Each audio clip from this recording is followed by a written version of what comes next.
Hi friends, dead எக்ஸாமுக்கு ready ஆகிட்டுருக்கிற எல்லாருக்குமே இலக்கணம் வந்து தமிழில் எவ்வளோ முக்கியன்றது தெரியும்.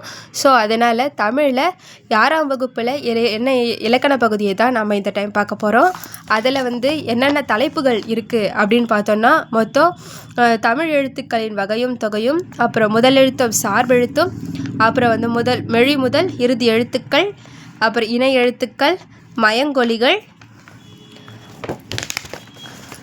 அப்புறம் சுட்டி எழுத்துக்கள், வினா எழுத்துக்கள், 4 வகை சொற்கள், பெயர் சொற்கள், அப்புறம் அணி இலக்கணம். இந்த டாபிக்ஸ் மட்டும்தான் 6th கொடுத்துருக்காங்க. அதில் முதல் டாப்பிக்காக இருக்கிறது வந்து தமிழ் எழுத்துக்களின் வகையும் தொகையும். இதை தான் நாம் இந்த வீடியோவில் பார்க்க போகிறோம். 6ஆம் வகுப்பில் இடம்பெற்றிருக்கிற முதல்ல வந்து தமிழ் எழுத்துக்களின் வகையும் தொகையும். தமிழ் எழுத்துக்கள் வந்து இலக்கணத்தினுடைய தமிழ் மொழியின் இலக்கண வகைகள் மொத்தம் எத்தனை பார்த்தோன்னா 5. அது என்னென்னு பார்க்குறோன்னா, எழுத்து இலக்கணம், சொல் இலக்கணம், பொருள் இலக்கணம், யாப்பு இலக்கணம், அணி இலக்கணம். எழுத்து, சொல், பொருள், யாப்பு, அணி, இந்த 5 வகை இலக்கணங்கள் தான் தமிழ் மொழியின் இலக்கண வகைகள். அதில் ஃபஸ்ட்டு வர்றது எழுத்து. எழுத்து நமக்கு என்னென்னு தெரியும். ஒளி வடிவமாக எழுதப்படுவதும் வரி வடிவமாக எழுதப்படுவதும் தான் எழுத்து அப்படின்னு சொல்கிறாங்க. அதில் உயிர் எழுத்துக்கள், மெய் எழுத்துக்கள் மாதிரிகள் எல்லாமே இருக்குது. அது என்னன்னு பார்க்கலாம். உயிர் எழுத்துக்கள் மொத்தம் வந்து 12 நமக்கும் தெரியும். உயிருக்கு முதன்மையானது காற்று. இயல்பாக காற்று வெளிப்படுத்தும் போது உயிர் எழுத்துக்கள் பிறக்குது. எப்போ உயிர் எழுத்துக்கள் பிறக்குது? உயிர் எழுத்துக்கள் இயல்பாக எப்படி பிறக்கின்றன அப்படின்னும் போது உயிர் எழுத்துக்கள் வந்து இயல்பாக காற்று வெளிப்படும் போது தான் பிறக்குது. அது என்னென்னு பார்த்தோன்னா, வாயை திறத்தல், உதடுகளை விரித்தல், உதடுகளை குவித்தல், இந்த செயல்பாடுகளில் போது தான் நம்ம உயிர் எழுத்துக்கள் பிறக்கின்றது. ஆ முதல் அவ் வரை உள்ள 12 எழுத்துக்கள். ஆ முதல் அவ் வரை உள்ள 12 எழுத்துக்கள் தான் உயிர் எழுத்துக்கள் நமக்கு தெரியும். அதை ஒழுத்து பார்த்து உணர்வோம் அப்படின்னு சொல்லிட்டு இதில் இது வந்து குளிரும் இருக்குது, நெடியிலும் இருக்குது. அதை வச்சு சொல்கிறாங்க. அடுத்து பார்த்தோன்னா, அதில் குறுகி ஒலிக்குவது தான் நம்ம குறில் எழுத்துக்கள் அப்படின்னு சொல்கிறோம். நீண்டு ஒலிக்கும் எழுத்துக்கள் நெடில் எழுத்துக்கள் அப்படின்னு சொல்கிறோம். அதுக்கான மாத்திரைகள் அப்படின்னு பார்க்கும்போது, மாத்திரை அப்படின்னா என்னென்னா, இது வந்து நம்ம கேள்வியிலே கேட்பாங்க. மாத்திரை என்பது டேஷ் அளவை குறிக்கிறது. அதாவது நாம் கால அளவை தான் குறிக்கிறது. ஒரு மாத்திரை அப்படின்னா என்னென்னா, ஒரு மாத்திரைன்றது ஒரு முறை கண் இமைக்கவோ ஒரு முறை கை நொடிக்கவோ ஆகும் கால அளவாகும். முதல் எழுத்தை ஒலிக்க குறில் எழுத்தை ஒலிக்கும் கால அளவு 1 மாத்திரை. நெடில் எழுத்தை ஒலிக்கும் கால அளவு 2 மாத்திரை. இந்த மாத்திரைன்றது நமக்கு எக்ஸாம்பிள் கேட்கறதுக்கு நிறையவே சான்சஸ் இருக்குது. அதனால் இம்பார்ட்டண்ட்டு. அப்புறம் மெய் எழுத்துக்கள். மெய் எழுத்துக்கள்னா, மெய் என்பது உடம்பு என்பது பொருள்படும். மெய் எழுத்துக்களை ஒலிக்க உடல் இயக்கத்தின் பண்பு அதிகமாக இருக்குது. அதுலேருந்து இக்குலேருந்து இன்னும் வரைக்கும் இருக்கிற 18 எழுத்துக்கள் நமக்கு மெய் எழுத்துக்கள் அப்படின்னு சொல்கிறோம். இந்த மெய் எழுத்துக்களை வந்து நம்ம வல்லினம், மெல்லினம், இடையினம் அப்படின்னு சொல்கிறோம். கசட தபர ஞங்கன நமன எரல வழல, அதுதான் வல்லினம், மெல்லினம், இடையினம். மெய் எழுத்துக்கள் ஒலிக்கும் கால அளவு வந்து அரை மாத்திரை. ஓகேங்களா? மெய் எழுத்துக்கான கால அளவு வந்து அரை மாத்திரை.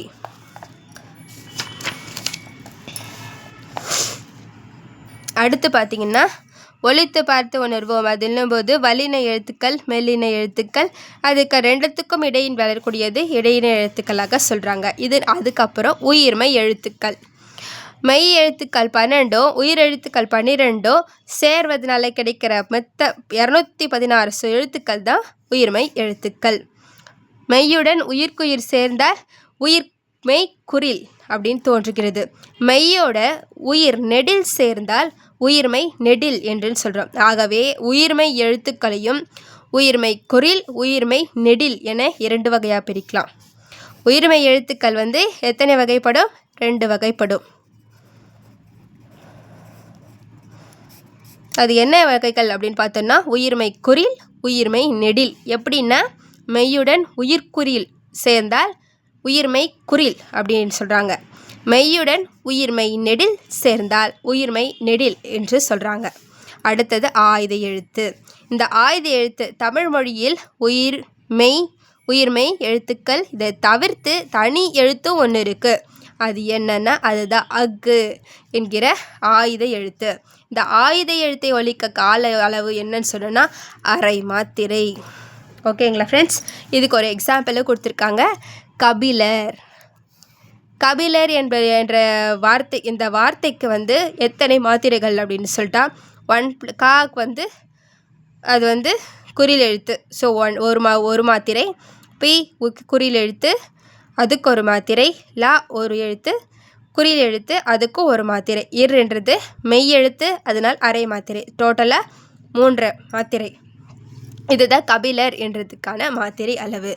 இந்த ஒரு இதுலேயே நமக்கு தமிழ் மொழியின் தமிழ் எழுத்துக்களினுடைய வகைகள், அதோட தொகைகள் மொத்தத்தையும் நம்ம பார்த்துருக்கோம். அடுத்த வீடியோவில் அடுத்து என்ன இருக்குது அப்படின்றத நம்ம பார்ப்போம். இதுக்கான கொஷின் டேக்ஸும் நான் உங்களுக்கு அடுத்த வீடியோவில் போடுறேன். நம்ம சேனலில் லைக் பண்ணுங்கள், சப்ஸ்கிரைப் பண்ணுங்கள். உங்களுக்கு யூஸ்ஃபுல்லாக கண்டிப்பாக அமையும். Thank you friends. Hi friends. இப்போ நம்ம 6ஆம் வகுப்பில் ஏற்கனவே நம்ம ஃபஸ்ட்டு இலக்கண பகுதியில் தமிழ் எழுத்துக்கள் வகையும் தொகையும் போன வீடியோவில் பார்த்துட்டோம். இப்போ அடுத்து முதல் எழுத்தும் சார்பெழுத்தும் இந்த இலக்கணத்தை தான் நாம் இப்போ பார்க்க போகிறோம். அது எப்படி இருக்குன்றதை நம்ம பார்க்கலாம். முதல் எழுத்தும் சார்பெழுத்தும். எழுத்துக்களை 2 வகையாக பிரிக்கப்படுகின்றன. முதல் எழுத்து சார்பெழுத்து. முதல் எழுத்துக்கள்ன்றது உயிர் எழுத்துக்கள் 12, மெய் எழுத்துக்கள் 18. மொத்தம் 30 எழுத்துக்களும் முதல் எழுத்துக்கள். பிற எழுத்துக்கள் தோன்றுவதற்கும் இயங்குவதற்கும் முதல் காரணமாக இருந்தால் முதல் எழுத்துக்கள். நம்ம முதல் எழுத்துக்கள் என்னென்னா மொத்தம் 30 எழுத்துக்கள். அதில் உயிர் 12 ப்ளஸ் மெய் 18, 2 ப்ளஸ் பண்ணால் நமக்கு 30 கிடைக்கும். இந்த 30 எழுத்துக்களும் தான் உயிரும் மெய்யும் சேர்ந்து நமக்கு கிடைக்கிற 30 எழுத்துக்கள் தான் முதல் எழுத்துக்கள் அப்படின்னு சொல்கிறாங்க. அப்புறம் சார்பு எழுத்துக்கள். முதல் எழுத்தை சார்ந்து வரும் எழுத்துக்கள் சார்ந்து வரும் எழுத்துக்கள் சார்பெழுத்துக்கள். அது மொத்தம் எத்தனை எழுத்துக்கள்னால் 10. உயிர்மெய், ஆயுதம், உயிரலப்படை, ஒற்றலப்படை, குற்றியலிகரம், குற்றியலுகரம், ஐகார குறுக்கம், ஔகார குறுக்கம், மகர குறுக்கம், ஆயுத குறுக்கம். இந்த 10 எழுத்துக்களும் தான் சார்பெழுத்துக்கள் அப்படின்னு சொல்கிறாங்க. இதில் உயிர்மெய், ஆயுதம் பற்றி அது மட்டும் இப்போ இந்த பாட்டில் கொடுத்துருக்குறாங்க. என்னன்னு பார்ப்போம். உயிர்மெய் அப்படின்னா மெய் எழுத்துக்களும் உயிர் எழுத்துக்களும் ஒன்றுடன் சேர்வதால் உயிர்மெய் எழுத்துக்கள் தோன்றுகின்றன. நமக்கே தெரியும் உயிர்மெய் எழுத்துக்கள் எப்படி தோன்றுகின்றன. உயிரும் மெய்யும் சேர்வதால் தோன்றுகின்றன. உயிர்மெய் எழுத்துக்களின் ஒலி வடிவம் மெய்யும் உயிரும் சேர்வதாக அமையும். வரி வடிவம் மெய்யெழுத்தை ஒத்திருக்கும். ஒலிக்கும் கால அளவை உயிரெழுத்தை ஒத்திருக்கும். முதல் எழுத்தை சார்ந்து வருவதால் இவை சார்பெழுத்துக்கள். உயிர்மெய் எழுத்துக்கள் தான் நம்ம சார்பெழுத்துக்கள் சொல்கிறோம். ஏன்னா இது முதல் எழுத்துக்களை சார்ந்து வருகின்றன, அதனால் சார்பெழுத்து. அடுத்து ஆயுதம். 3 புள்ளிகளை உடையது. இது ஆயுத எழுத்துக்கு வேறு பெயரும் உண்டு. என்னன்னு சொன்னோன்னா முப்புள்ளி, முப்பார்புள்ளி, தனிநிலை, அக்கேனம். என்னென்னா முப்புள்ளி, முப்பார்புள்ளி, தனிநிலை, அக்கேனம். இந்த வேறு பெயர்களும் இருக்குது. நுட்பமான ஒலிப்பு முறையை உடையது. தனக்கு முன் ஒரு குறில் எழுத்தையும் தனக்கு பின் ஒரு வல்லின உயிர்மெய் எழுத்தையும் பெற்று சொல்லின் இடையில் மட்டுமே வரும் அப்படின்னு சொல்கிறாங்க.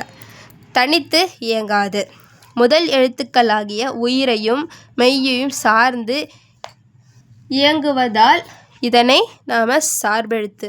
எப்படி இயங்குதுன்னா ஒரு குறில் எழுத்தை தனக்கு முன்னாடியும் ஒரு வல்லின உயிர்மெய் எழுத்தை தனக்கு பின்னும் இடையில் மட்டுமே வரும். இது ரொம்ப இம்பார்ட்டண்ட். இது மாதிரி கேள்விகள் கேட்கறதுக்கான வாய்ப்புகள் அதிகம். கேட்டிருக்காங்க, அதனால் மார்க் பண்ணி வச்சுக்கோங்க, ஈஸியாக இருக்கும். முதல் எழுத்துக்களாகிய உயிரையும் மெய்யையும் சார்ந்து இயங்குவதால் ஆயுத எழுத்தும் ஒரு சார்பெழுத்து அப்படின்னு சொல்கிறாங்க. இதோட இந்த முதல் எழுத்து சார்பெழுத்துன்ற சாப்டர் முடியுது. அதில் உயிர்மெய், ஆயுதம் மற்றும் இதில் பார்த்துருக்கோம். மிச்சம் இருக்கிற 8 வகைகளை அடுத்தடுத்த வீடியோஸில் பார்ப்போம். Thank you friends. நம்ம சேனல் உங்களுக்கு யூஸ்ஃபுல்லாக இருக்கும்னு நம்புகிறேன். பிடிச்சிருந்தா லைக் பண்ணுங்கள், ஷேர் பண்ணுங்கள், சப்ஸ்கிரைப் பண்ணுங்கள். Thank you friends.